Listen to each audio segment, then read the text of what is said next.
Okay, and now switch to for the those. luxury. What is that like? Your luxury, we have three models and then customs. So we have a 2,100 square foot with a 24 by 85 foot deep garage. Welcome to Real Siblings, It Ain't Easy, a real estate podcast with the goal to educate, inform, and save their listeners time as they navigate the market and properties in their neighborhoods. Get ready to join real-life siblings and professional real estate advisors, Donna Reed and Eric Seemann, as they discuss how it may be simple, but it ain't always easy. Every time I think about the places I have known, I realize that times have changed. So I'll do what I can to make this house into a home. Yeah, yeah. Everybody, welcome to Real Siblings. It Ain't Easy, a real estate podcast that just ain't typical. I'm Donna, and typically my brother Eric would be here with me, but those of you who listen regularly know that my brother has been sick, and he's not yet at a point where he can do this. So lucky you, you get me and a special guest today. Eric and I are both professional realtors with Keller Williams, and we like to have this podcast blend lifestyle with real estate as we work to communicate, educate, connect, and entertain you all. The topics do vary and we can go way off task sometimes, but we hope that we provide insights into the industry and better equip you for your next real estate transaction. My guest today is Dustin Runyon. And I told him I was going to say that we're great long-term friends because I met him 2 weeks ago, if that, right? A week and a half, 2 weeks, Dustin? Yeah, yeah. And I was at a seminar in Scottsdale, part of Phoenix, for those of you that don't know. And Dustin was one of the speakers at this event called Better Up. And there was what, 5 or 6 of you guys, Dustin, that were speakers? Yeah, that spoke. Yeah, over a day and a half. And ironically, my coach, Teresa Barnaby, who was the first guest that Eric and I had on this podcast talking about lifestyle and her move from the Ohio-West Virginia border to Arizona 35 or 40 years ago, however long ago, had told me to meet Dustin. And then he was sitting right in front of me because I think I poached VIP seats. So welcome, Dustin, and thank you for taking the time to do this today. You got it. Thank you so much for having me, and it's good to see you. Good to see you. So at this event, I'm gonna give you what I felt like I came away with overall at this event, and it was sort of about the stories of people getting through the hard to get to the good, to the success. Everyone had a personal story, and frankly, it was an emotional weekend. It was a spiritual couple days, right? It was it kind of made you think, like, if you whined about the traffic at the stoplight, that was really stupid. And so Eric, I asked him, since he didn't know anything about you, he asked me a couple questions. So Dustin, where did you grow up? I was born in Phoenix, Arizona, and I grew up in a small town called Lake Havasu City, You Arizona. grew up in Lake Havasu. So yeah, so about 3 hours, what is that? West?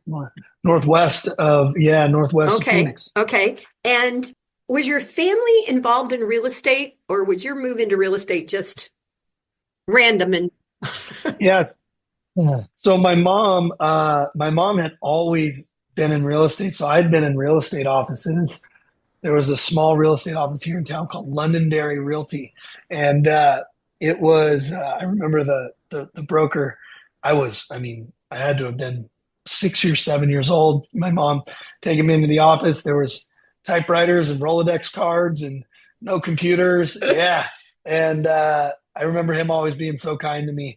And so real estate was not something I'd always thought of, but it's something that was always my mom was always like a part-time agent and then full-time. Nice. And then she ended up actually owning brokerages. So. Well, it's so funny for you to say Yeah. typewriter, because one of the things that in the book that I wrote, and with the kids who are not much younger than you, I might say, that I work with, I prefer still email because I learned to type really fast on a typewriter, right? Yeah. And I don't do 2 thumbs on a phone, so it's just so interesting. So I know what a Rolodex is, and all of those things. All right. So did you Did you just kind of like morph right into real estate? Did you go away to college? What was that transition like for you?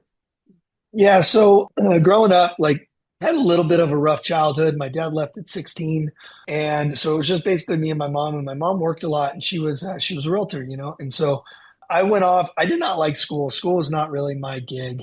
It wasn't my gig in high school. It really wasn't my gig after. I'm like, wait, I'm paying to do stuff I don't want to do when I got into college. So I dropped out of college and I got right into real estate. And I got in around 2008, at the end of 2008. And I was a short sale negotiator for a gal out of Scottsdale. So I moved back to Phoenix after I graduated from high school here.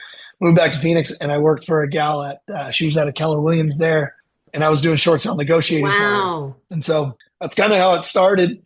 And then I moved on so what were you, like, pause a minute. You were 20-ish? 21. 21. Okay. 21. I was 21 years old. Yeah, 21 years old working with her. And she was great. Learned a lot from her. She was rookie of the year for her region.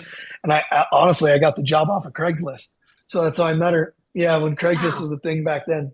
And then we split ways, and I started working with a guy named Kyle Wyloge. And Kyle is now Andrew, the home buyer in Phoenix. But he was a great mentor for me. And I learned a lot from him. And he was one of the hardest working people I know. And worked with him for about 4 years. And I came back to Lake Havasu for Mother's Day, and we had started a short sale team at an independent brokerage with Kyle Wyloge, and came back for Mother's Day, and the number one agent in our town at that time, this was back in 2011, maybe 11 or 12. She was doing about 20 million in sales back when 20 million was a ton, right? It was like, wow. She was doing 100 deals a year, 20 million. She was number one. And that year we had done like something close to like 30 million in short sales. And she had asked, what'd you guys do? And we're like, we did 30 million. She goes, how'd you do that? I said, door knocking and the internet. And she's like, the internet. I'm like, yeah, right. It was still not this thing yet. Back then, Ben Kenny was doing the internet marketing specialist designation at the time. And I had taken that, and it was just becoming a thing, online leads. And so she goes, can you do that for me? And I'm like, yeah. So got her, YouTube, a Facebook, got her blogging on her website, decked her website out, started lead generating online for her leads.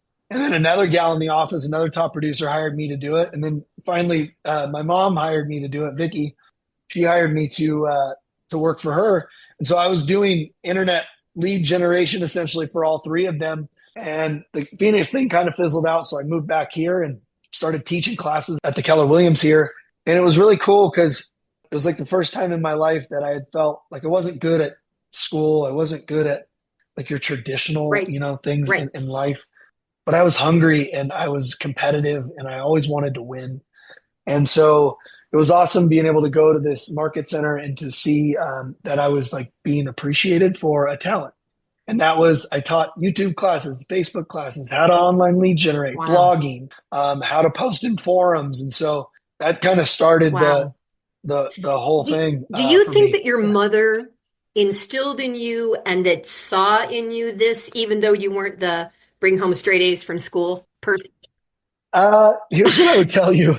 I think, every mother sees the goodness in her child, but I was not necessarily like, I was 333 out of 335 in my graduating class. I graduated with a 1.6 GPA. I shouldn't laugh.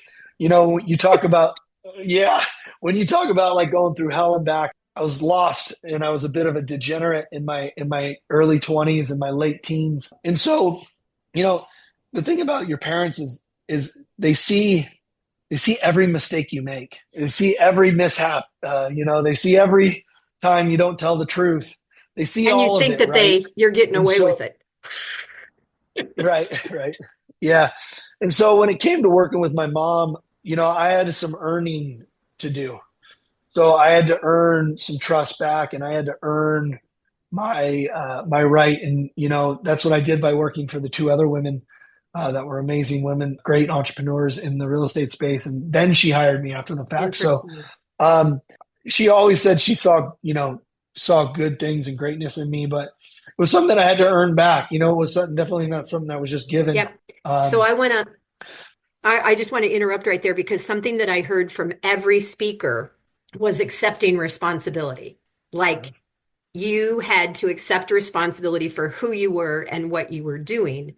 And that seemed to be a theme that I heard from everyone who was up there, like instead of the excuses and stuff like that. So sorry. But fast forward, personal responsibility is your superpower. Playing the victim can feel good in the moment, but it hurts tomorrow. And no matter what you're going through, I have a great friend of mine. Last night he was at the hospital with his daughter, who is on her 28th heart surgery. And he's one of the strongest men I know. And I was talking to his son too, who's another strong man I know. And his son literally texted me. He's like, no playing the victim. We're going to get through this. Like, no matter what, we own it.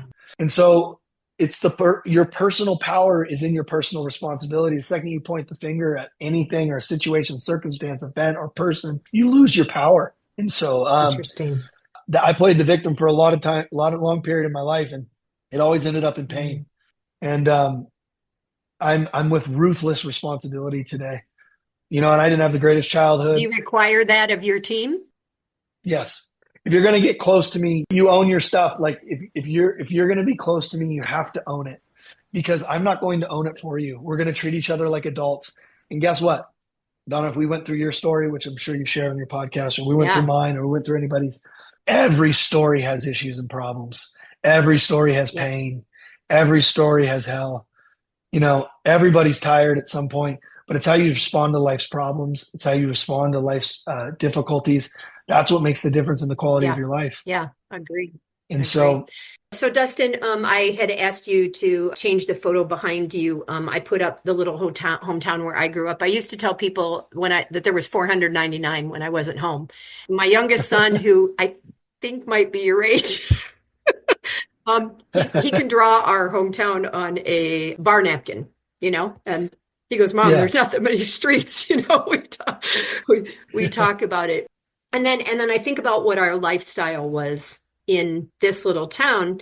So I was in school with about 26 kids, but then all the farm towns came together. So then I graduated with 550 or something like that from my school because all the little towns came together. And by the way, I was exactly the opposite student of you. You were the 4.1. I was 13 out of like 560 some students. Now, if we traded places right now and we each got paid for those skill sets, you're doing better than me. so getting a great grade in German class may or may not have benefited me tremendously.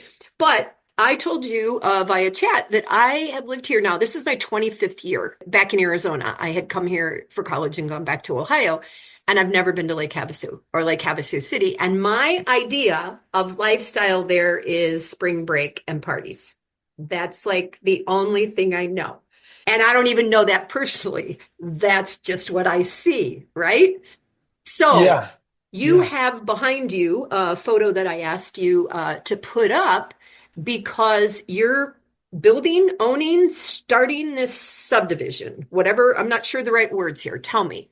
Yeah. We have multiple subdivisions going here. We have an affordable housing subdivision going that's 1,100 units, and then we also have a luxury subdivision.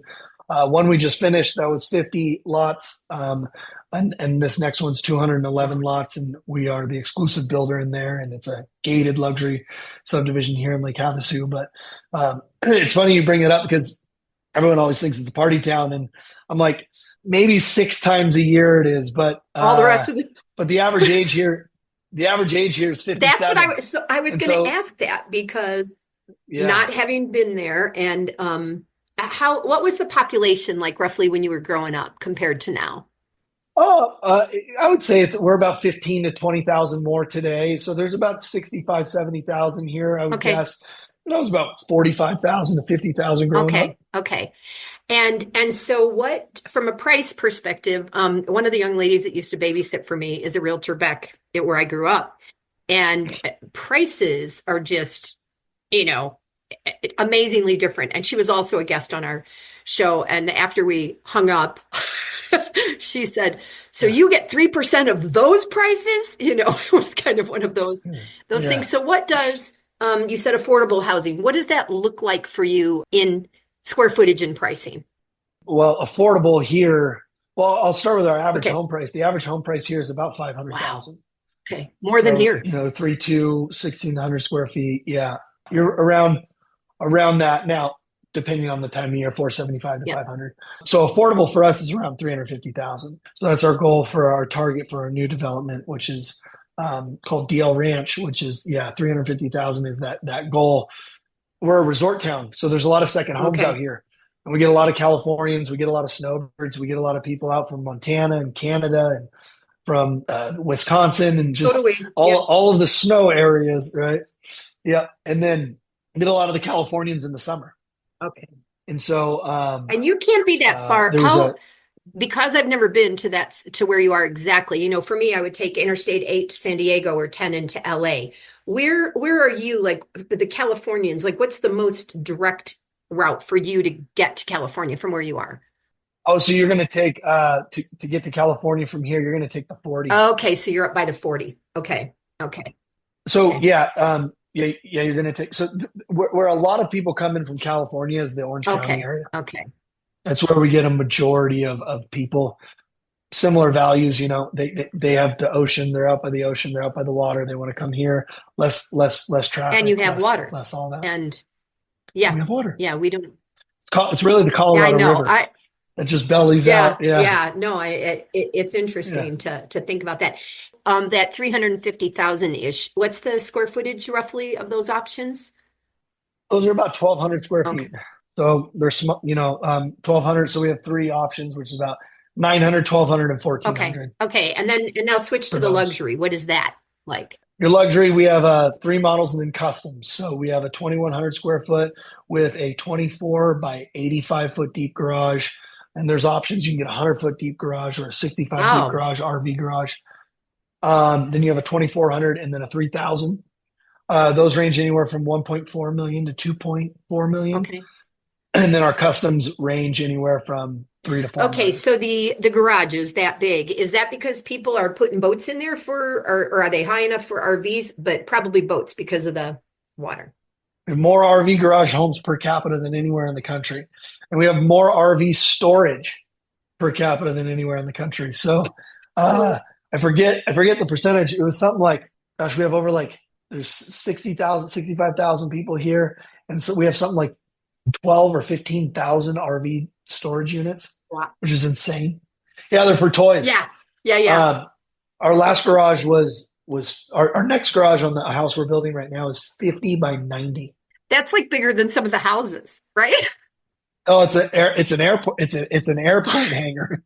It's incredible. Unbelievable. So is And there a they private love it. airport there where people can fly in? Oh, Yep, there's an FBO. A good friend of mine owns Havasu Arizona out here, which okay. is a beautiful spot that you can fly your plane Okay. into. Okay. I told my team leader that we were going to do this today. And I told him I'd never been up there. He goes, yeah, and he says, that Keller Williams office is doing great up there. He goes, you should go up just if for no other reason, to go to the office and see Lake Havasu. So tell me, how did you go from, okay, I'm working with my mom, I'm doing what I'm doing in real estate to now we're building subdivisions, and who's we're? Good question. So I started to become the technology. I was the tech director for Keller at that time. And then the team leader wasn't really working out. And so the ALC had voted me on as the team leader. I ran a team meeting one time. And one thing that I found that I was not naturally good at, but that just fit well was just communication. Like I was a good communicator. I could teach classes well. I spoke fairly well. And that transferred over into, running meetings and running team meetings and running fun team meetings. And then I just got obsessed with personal development. I had someone had given me a book and I'd read it and I'm like, oh my gosh, I got obsessed with why we do what we do, like why humans do what humans do. And that became my obsession of like, wait, I can apply this. I can get better, and getting better makes everybody else better. And it makes my income better. Wow. And it just like, I was just so unconscious for so long that like I started to get conscious, and I lived by myself, and I read a book a week for an entire year. Wow. And I just got obsessed. And we grew the company from like, I don't know what it was, 40 agents to over 200 plus agents. We launched 2 locations. We started a real estate school, opened up a property management company. Wow. And then honestly, I just wanted something of my own. That was Vicky's and that was her baby. And I kind of feel like we had taken it as far as we possibly could together. And I learned so much from her and from Keller Williams and whatnot, but I needed to go out on my own. And so I started my own real estate team from there. We started that in 2018. Wow. And last year we did almost 600 transactions over well over 200 million in sales. And while we were building the team, a friend of mine that I'd gone to high school with who did excavation. So he was grading all of these giant developments that were happening out here. And he was also doing the underground, the water utilities and electric. And another friend of mine one of my best friends, Stephanie Wu, who's now Dr. Wu, who's an optometrist, her husband, Britt Wolf, was the engineer on all of these. Oh my gosh. So he was the civil and I was selling all of the development. Advantage to staying around people through the years. Yes. So he calls me one day. He's like, "Hey man, can we meet up?" I'm like, "Sure." He goes, "Hey man, you're selling all these. I'm grading all these. Like, we should just do this together." And so that's when I was like, well, we should probably reach out to Britt because Britt's an engineer, a civil. And so us 3 partnered. Wow. And we did a 5-acre parcel with 4 lots on it, mini subdivision. Then we did a 52-acre one. And then we did a 190-acre one. And then we did another 190 plus acre one. And now we're going after a 640-acre development. So I can't even imagine.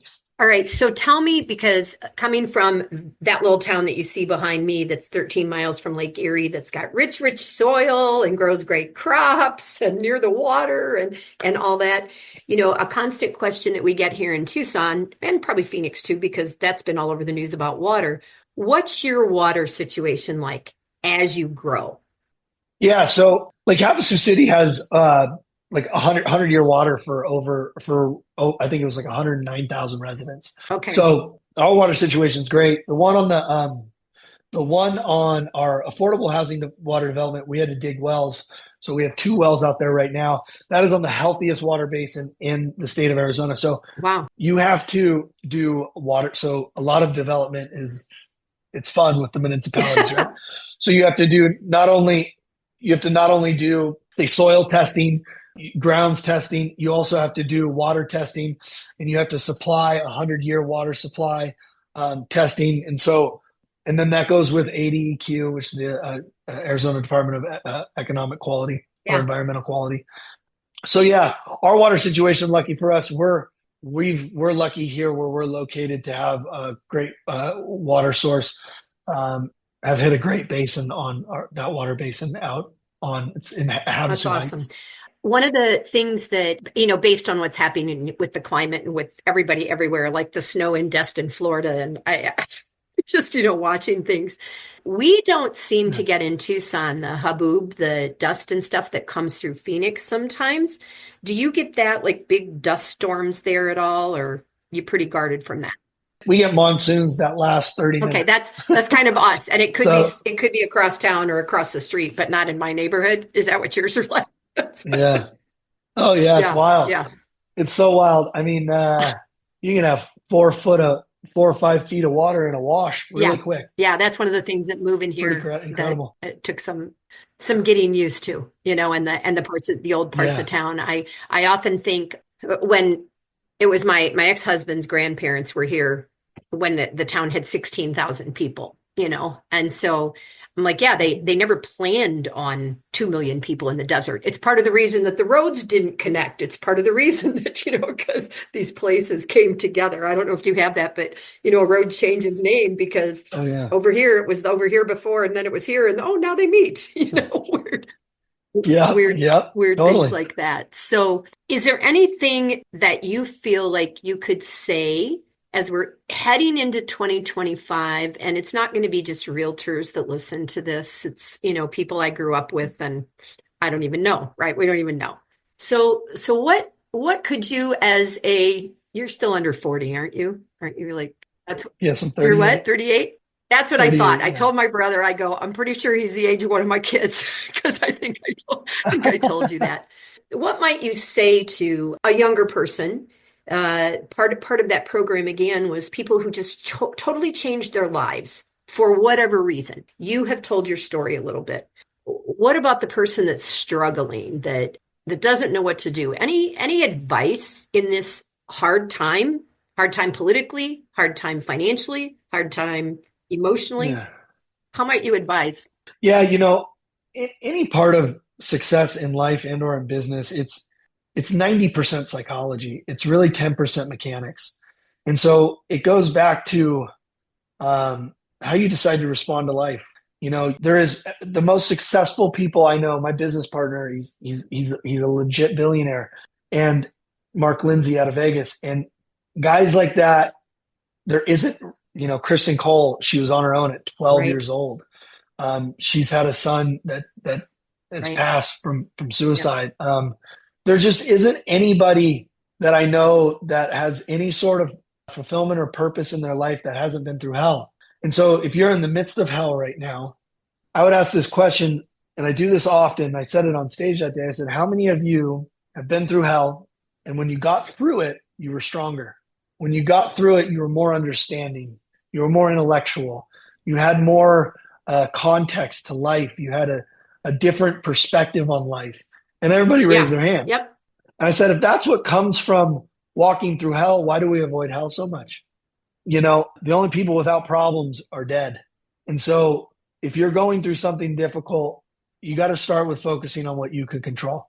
You can control the news you listen to. You can control the podcasts you listen to. You can control who you decide to spend time with. You can control who you let influence you, the books you read, the environments that you spend time in, the food or alcohol or drugs you ingest.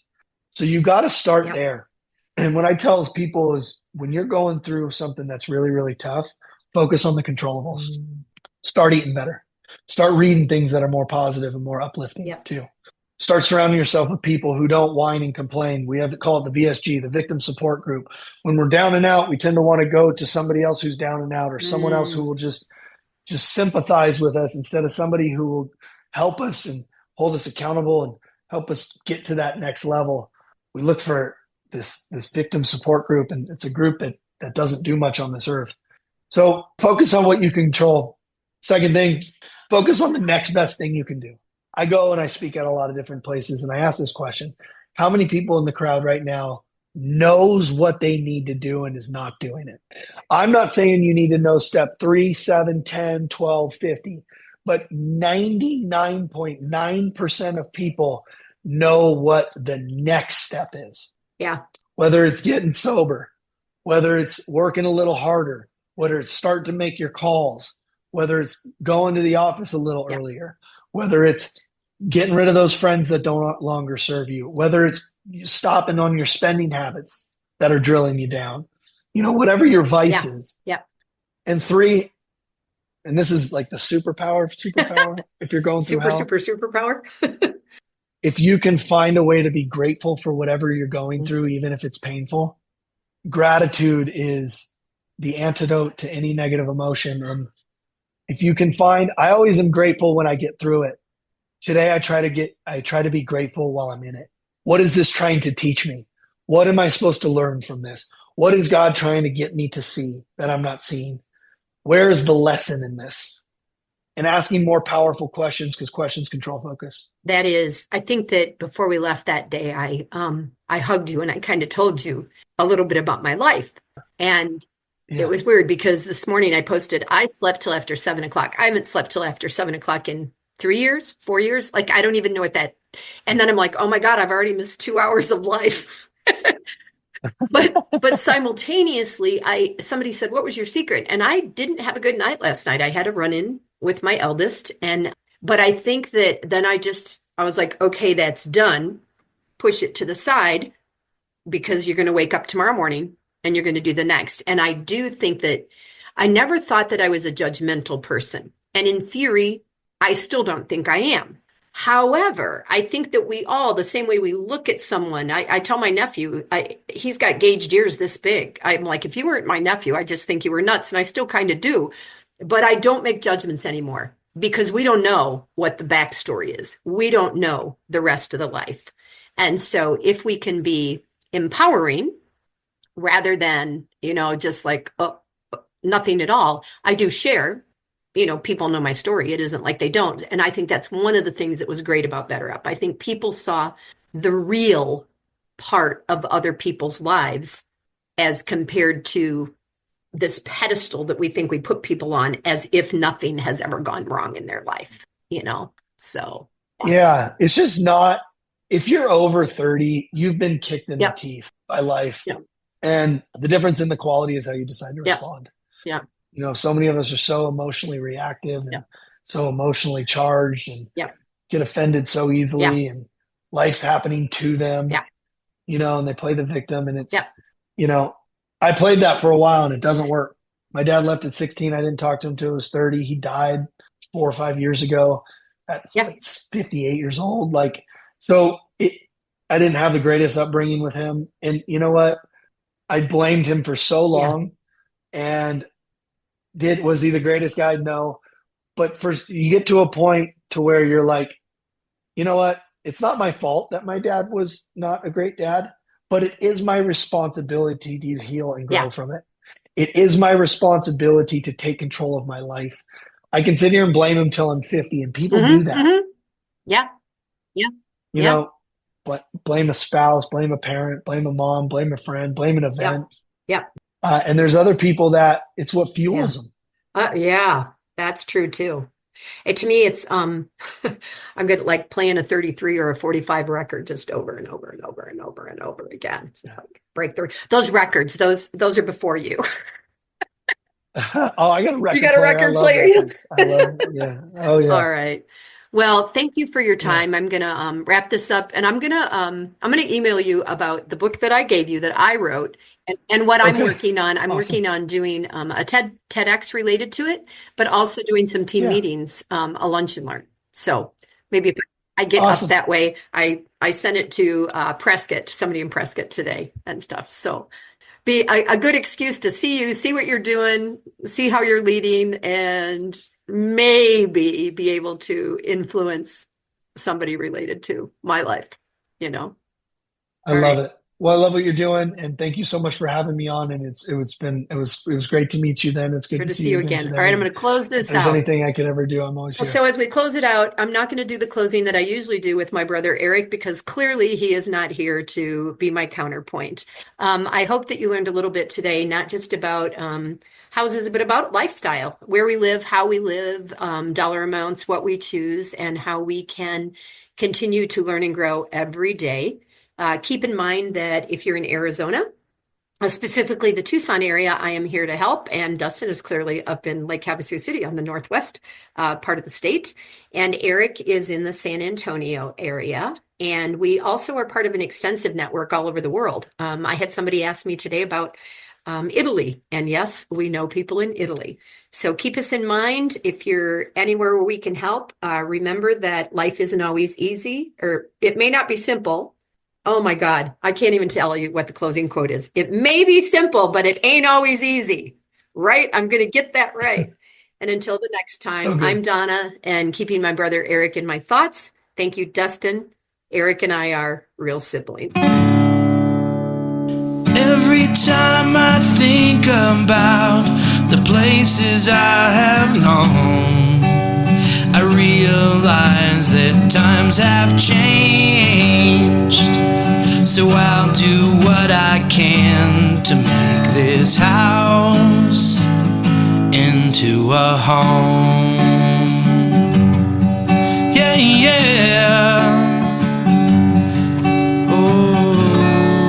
Hi, I'm Annabelle, and I want to thank you for investing your valuable time in listening to Real Sibling. It Ain't Easy. I hope you found this episode informative and enjoyable. There are several ways you can support this podcast with my Grandpa Eric and Aunt Grandma. Please take the time to like, follow, and subscribe. Additionally, leave them a 5-star rating along with a review on your preferred podcast platform. The final thing I would ask is that you recommend this podcast to a friend, a family member, or an associate. Your engagement is critical to their ongoing success, and they look forward to connecting.